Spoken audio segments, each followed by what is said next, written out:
Welcome back. This year, the nuclear energy sector saw new investments from the Canadian government to meet a growing demand for safe sources of clean energy. Are we entering into a nuclear renaissance in 2026? Joining us to help paint a clearer picture is Ahab Abdel-Aziz, Global Director of Nuclear Power Generation at Gowling WLG. It's good to have you join us today. Thanks so much.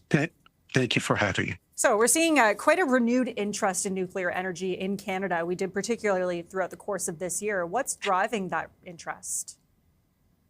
I think what's driving that interest is really two large movements.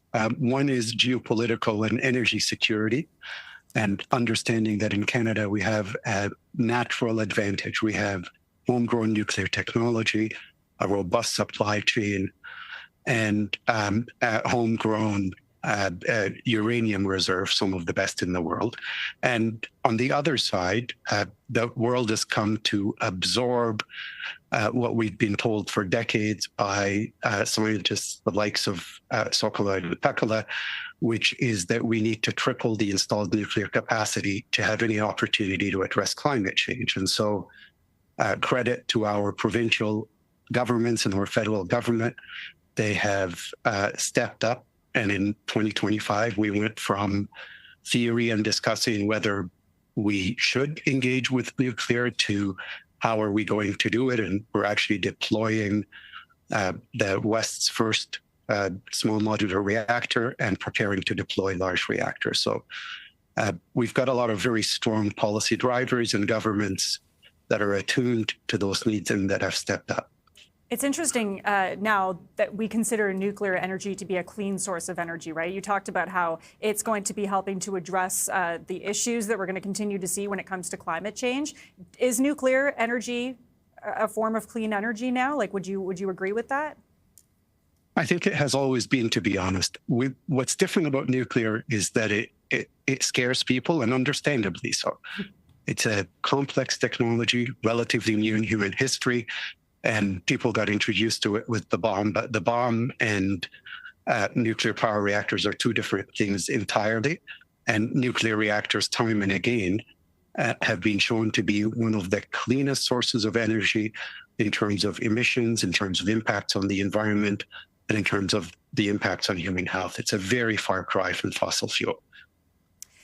We know that the Trump administration has also made some intentions to join that race to expand their kind of energy sector. Does Canada have any leverage here when it comes to just how much nuclear energy we produce? And maybe do we have some leverage in terms of these CUSMA talks we're going to enter into in the new year with our energy and our energy sources?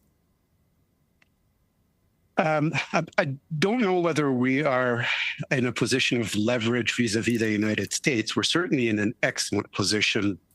As a nation, we're in a unique position, having the fuel, the technology, and the supply chain all in one country, which means that if we came to it, we wouldn't have to rely on foreign suppliers. I suppose that could be seen as some manner of leverage. Got it. You've mentioned as well that AI could be a helper or a driver when it comes to nuclear energy in the future, but it has to be done safely. Can you elaborate on that and how AI could help? Sure. So if you think back to the last 20 years or so in Western nuclear projects, we have not done very well delivering projects. And it's not a question of the regulators being overly uptight or industry not being able to address its responsibilities. We just have a very high degree of complexity that's come in because of uncertainty and very low tolerance for risk. And so we can reduce uncertainty if we can rely on artificial intelligence that can monitor thousands of sensors simultaneously and respond and help humans respond better than they did with 3 Mile Island and Chernobyl, which really did involve breakdowns in human decision-making. What we don't know yet, and we've been warned quite significantly about, is whether we can deploy AI safely in nuclear power operations and what it takes to do that. But that became the focus of the first International Atomic Energy Agency symposium in 2025, late in 2025, on exactly these questions of integrating AI in nuclear construction and operation, what the benefits are, what the risks are, and how we get at safety.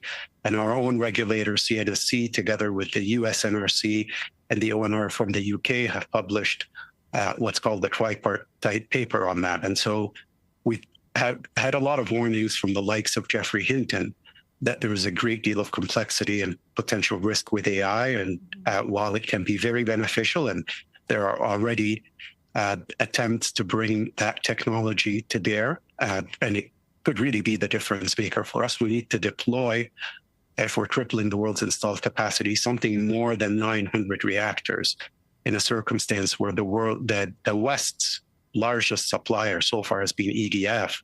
And 2 years ago, their president was on the podium saying they aspire to deliver 1 reactor a year. So clearly, we would need to be able to deliver more than that. One way to do that is to reduce complexity and uncertainty, as long as we can do it safely.